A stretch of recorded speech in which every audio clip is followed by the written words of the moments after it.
Or we could ask you to do it in sign language. I don't know if I do that last word.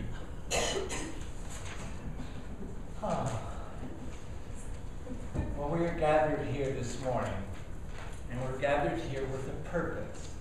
And for each one of us, that purpose will be very unique.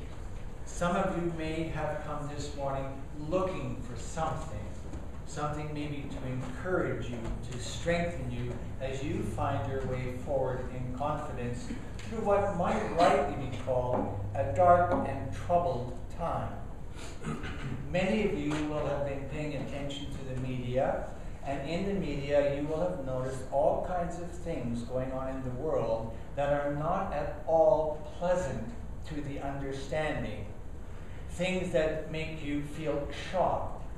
And the one that comes easily to mind is what has happened in Pakistan just recently, where for what would appear to be senselessness, a group of young people was simply killed by a group of persons who had some agenda which I do not think we can understand. Now, I use that story as an example for you, but I think that you are aware that in the space of most of us here who are adults, in our lifetime we have seen an increase of what we will call metaphorically darkness in the earth. Where we might have expected, with the advance of technology, with the advance of our insight and understanding and our capacities to do, we might have thought that things would be getting better and better. And perhaps we are discouraged to think that they are not exactly getting better and better. Now, there's a nice coincidence. I suspect we are here today on December the 21st.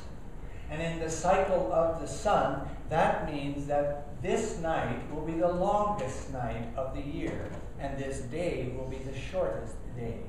So we have seasonally the darkness seeming to be advancing and the light seeming to be retreating. But in the cycle of the sun, we also know that it will turn, and that tomorrow there will be a little bit more light and a little bit less dark.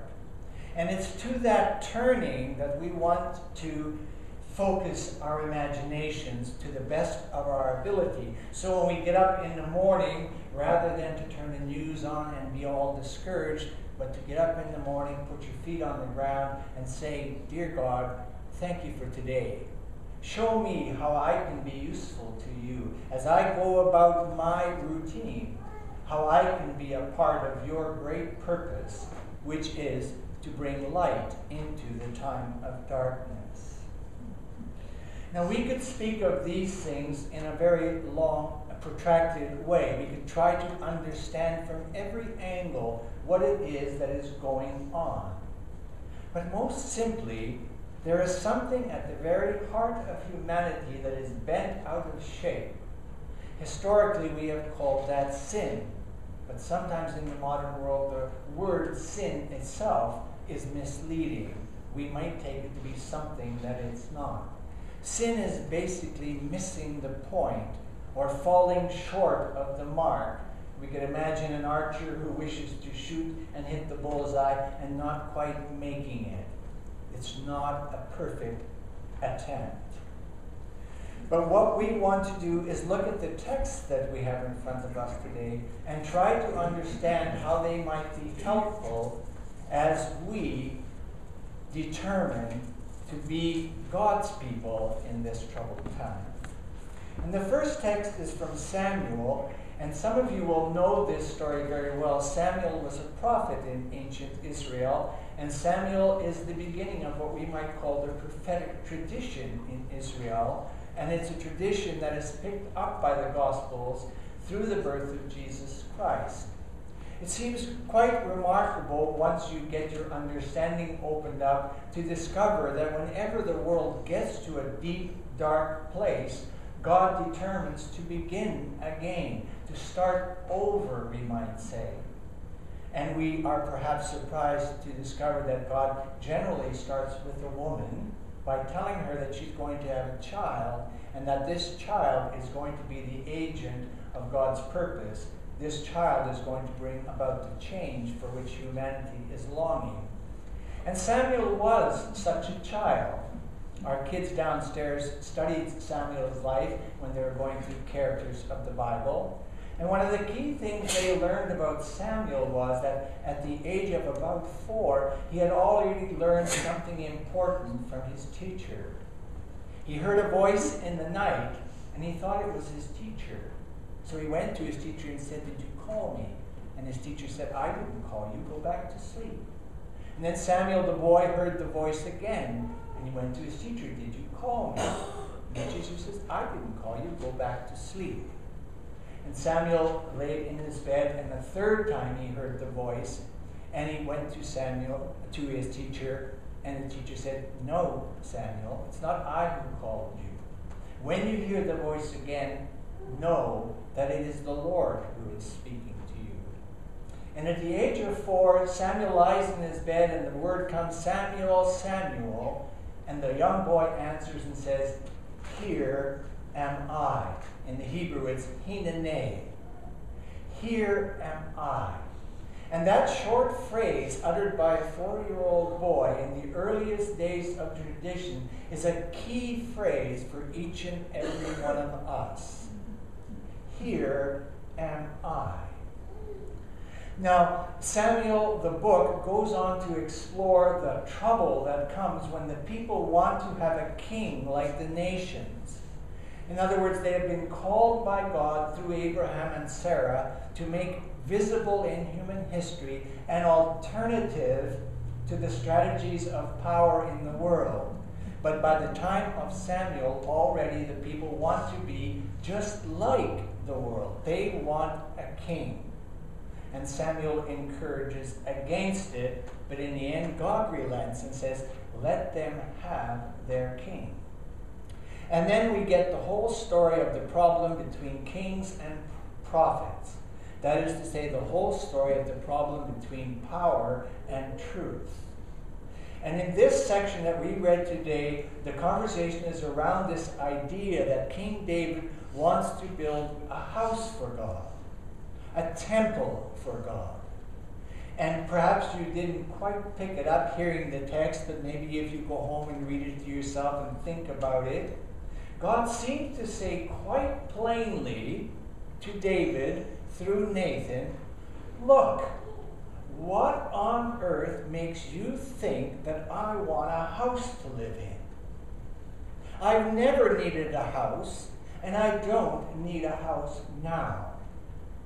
Then the story goes on from there, and it suggests that at some point in time, David will have a house, and that house will last through all generations. And what I would like to draw from this text, just very briefly today, is the realization that we may speak in terms of a physical house. So this we have called historically the house of God, the church. And the house of God, the church, has got all kinds of styles, all kinds of structures, all kinds of ways of interpreting the text. But what I would like to suggest is that the true house of God is not the roof or the floor or the walls or the windows or the doors. The true house of God is the gathered people where the Spirit of God dwells. That is to say, when we come together here, we meet as the household of God in this building. And it was a Catholic priest, Gregory Baum, who wrote a book called Compassion and Solidarity. And in that book, he struggled with the idea of how often taking care of our buildings overturns our mandate from God to take care of one another and to take care of our families and to take care of our neighbors and to take care of our nation and to take care of our planet. So that religion gets shifted on its foundation from being a spiritual enterprise to being a material enterprise. Because it's easier, in a way, to deal with stuff like getting a new roof or getting new floors or getting a new kitchen or fixing the windows. That is easier in some way. but it can be very distracting. It can also eat up many, many resources that could be used in other ways. So the Samuel text reminds us to keep our priorities straight, not to get fixated on the material parts of our relationship with God, but to remain focused on the spiritual aspects of our relationship with God. And that takes me to the passage in Luke, where we have the people of Israel in Palestine. We have the temple in Jerusalem, and this temple is considered by some to rival even the great temple that Solomon built. And it was said that Solomon's temple was the greatest and most magnificent of all. But Herod the Great was a brilliant engineer. Herod the Great was a brilliant architect and a brilliant visionary, and the temple in Jerusalem was a wonder to behold, as were all of the building projects in Jerusalem. But there was a problem, and the leaders in the temple, the priests and the scribes and the lawyers, did not get what the problem was. And the problem was that the people were groaning under the burden of maintaining that temple. It was taxing them to the point where they didn't even have enough money left over for food for their tables. It was requiring of them all kinds of sacrifice just so they could stay in a right relationship with God. And it's in that time when the building has dominated the people's sensibilities that God decides to act. And just like in the case of the boy Samuel, God starts in a very unlikely way. God does not go to King Herod. God does not go to Caiaphas or any of the other dignitaries of the temple. God finds a little girl, a young woman in the outback, a person who has little chance of making a big difference in the world. And God speaks a word to this young woman. Mary is her name. And God says to Mary, Mary, I am going to do something, and through you, the history of the world is going to be changed. And you can imagine the response in the young girl's heart. How is that possible? How could the change that the whole country is longing for come through me? And God says, don't be concerned, Mary, with your ability. Rather, trust that I am able to do this through you and in you. And Mary then says, here I am. I'll be your servant, God. I'll do what you want me to do. And she becomes the mother of Jesus. And we're not going to get ahead of the story this morning, but I think it's important not to forget about Mary once we begin to think about Jesus. The childhood home is an extension of the womb. Jesus lived inside Mary at first as a growing embryo, a fetus.